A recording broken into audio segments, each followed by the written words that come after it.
Saatnya berpetualangan, datang ke Taman Pelangi. Bersama teman-teman semua, yuk kita saling membantu. Aku punya tas berlari dengan si Joko. Bergegaslah ayo segera berpetualang. Saatnya rainbow. Assalamualaikum warahmatullahi wabarakatuh. Halo semuanya, perkenalkan nama saya Dinda Aulia, NIM 220279, Prodi Manajemen kelas RA5 semester 5.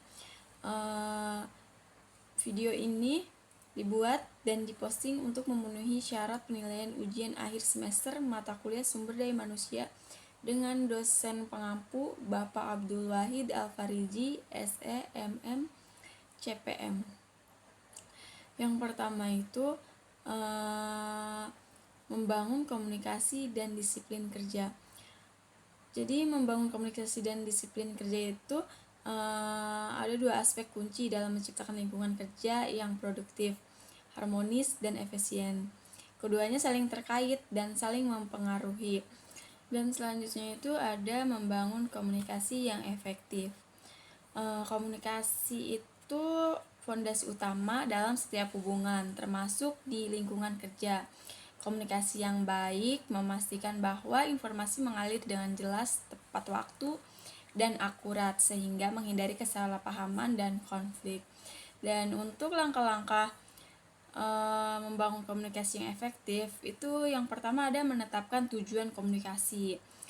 Tujuan komunikasi itu setiap komunikasi harus memiliki tujuan yang jelas. Apakah itu untuk memberikan instruksi, menyampaikan feedback, atau memecahkan masalah. Terus pastikan semua pihak memahami tujuan komunikasi tersebut. Dan yang kedua itu menggunakan saluran yang tepat. Pilih saluran komunikasi yang sesuai dengan pesan yang disampaikan.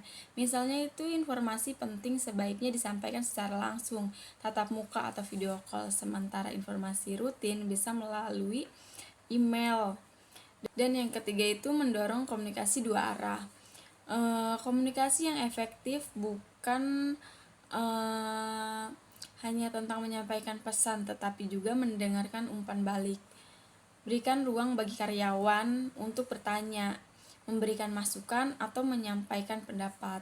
Dan yang keempat itu membangun kepercayaan. Komunikasi yang jujur dan transparan akan membangun kepercayaan antara atasan dan bawahan. Terus hindari menyembunyikan informasi penting yang dapat memengaruhi kinerja tim. Yang kelima itu melakukan feedback rutin. Berikan feedback secara berkala, baik positif maupun konstruktif. Feedback membantu karyawan memahami kinerja mereka dan area yang perlu ditingkatkan.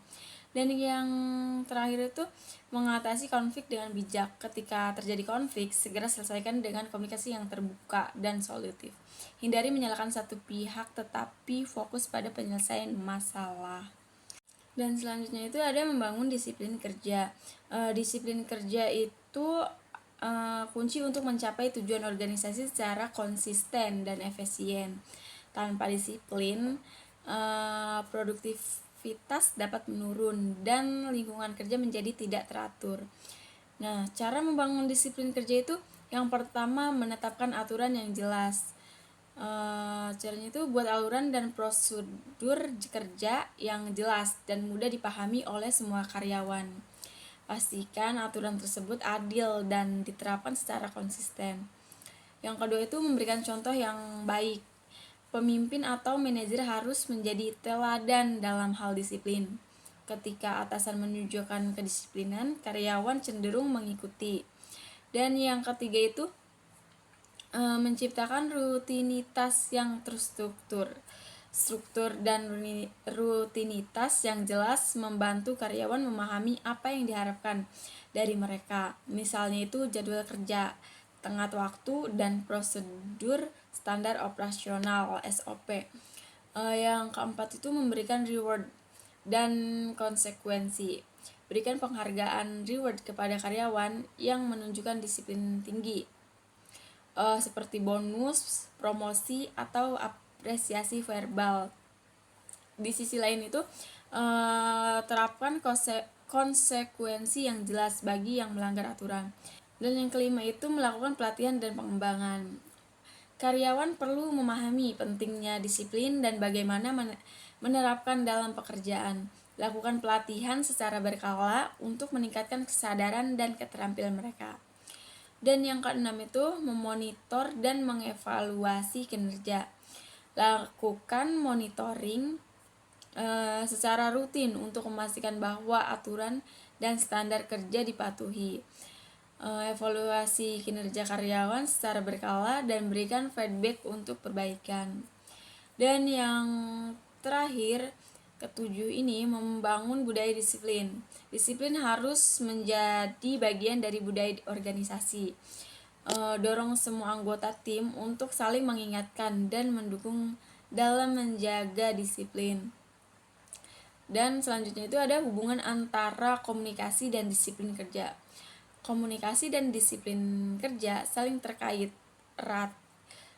Komunikasi yang efektif memudahkan penyampaian aturan, harapan, dan feedback yang pada akhirnya mendorong disiplin kerja. Sebaliknya, disiplin kerja yang baik memastikan bahwa komunikasi berjalan lancar karena semua pihak memahami tanggung jawab dan prosedur yang berlaku. Contohnya itu, seorang manajer yang komunikatif akan menjelaskan dengan jelas tujuan dan aturan kerja kepada tim. Ketika ada pelanggaran, manajer tersebut akan memberikan feedback secara terbuka dan solutif, bukan menghakimi. Hal ini menciptakan lingkungan kerja yang disiplin tetapi tetap nyaman dan kolaboratif. Kesimpulannya itu, untuk materi ini, membangun komunikasi dan disiplin kerja membutuhkan komitmen dari semua pihak, terutama pemimpin. Komunikasi yang efektif memastikan informasi tersampaikan dengan baik, sementara disiplin kerja memastikan bahwa tujuan organisasi tercapai secara konsisten. Keduanya adalah pilar penting dalam menciptakan lingkungan kerja yang produktif, harmonis, dan berkelanjutan. Dan selanjutnya itu ada materi membangun kerja sama tim. Jadi membangun kerja sama tim itu kunci kesuksesan organisasi. Kerja sama tim itu merupakan fondasi penting dalam mencapai tujuan organisasi. Tim yang solid tidak hanya meningkatkan produktivitas, tetapi juga menciptakan lingkungan kerja yang harmonis dan inovatif. Dengan menerapkan prinsip-prinsip kolaborasi, komunikasi, dan kepercayaan, organisasi dapat menciptakan tim yang kohesif dan kinerja tinggi. Dalam era modern yang penuh dengan kompleksitas dan pesaing, kerja sama tim menjadi elemen kritis. Tim yang terdiri dari individu dengan latar belakang, keahlian, dan perspektif yang berbeda dapat menghasilkan solusi inovatif dan mencapai tujuan bersama secara lebih efisien. Namun, membangun kerja sama tim yang efektif bukanlah hal yang mudah. Dibutuhkan strategi, komitmen, dan kepemimpinan yang kuat untuk menciptakan si pekerja ini di antara anggota tim. Selanjutnya itu, kerja sama tim didefinisikan sebagai proses kolaborasi antara anggota tim untuk mencapai tujuan bersama. Menurut penelitian, tim yang kohesif dan kolaboratif cenderung lebih produktif, kreatif, dan mampu mengatasi tantangan dengan lebih baik. Namun, kerjasama tim yang efektif tidak terjadi secara alami. Dibutuhkan upaya sadar untuk membangun kepercayaan, komunikasi, dan koordinasi di antara anggota tim. Selanjutnya itu ada pentingnya kerjasama tim. Kerjasama tim memungkinkan organisasi untuk mencapai tujuan dengan lebih baik, lebih cepat, dan efisien, memanfaatkan keahlian dan perspektif yang beragam, terus meningkatkan kreativitas dan inovatif. Selanjutnya itu menciptakan lingkungan kerja yang positif dan saling mendukung. Selanjutnya itu ada langkah-langkah membangun kerjasama tim. Langkah-langkah strategis untuk membangun kerjasama tim yang efektif itu ada menetapkan tujuan yang jelas. Setiap anggota tim harus memahami tujuan bersama dan bagaimana kontribusi mereka mendukung pencapaian tujuan tersebut. Selanjutnya itu membangun kepercayaan. Kepercayaan itu adalah fondasi kerjasama tim. anggota tim harus saling percaya dan menghargai satu sama lain. Dan selanjutnya ada mendorong komunikasi terbuka. Komunikasi yang efektif memastikan bahwa informasi mengalir dengan lancar dan semua anggota tim merasa didengar. Selanjutnya itu ada menghargai perbedaan. Setiap anggota tim membawa keahlian dan perspektif yang unik. Menghargai perbedaan dapat meningkatkan kreativitas dan inovasi. Selanjutnya itu ada menciptakan peran yang jelas.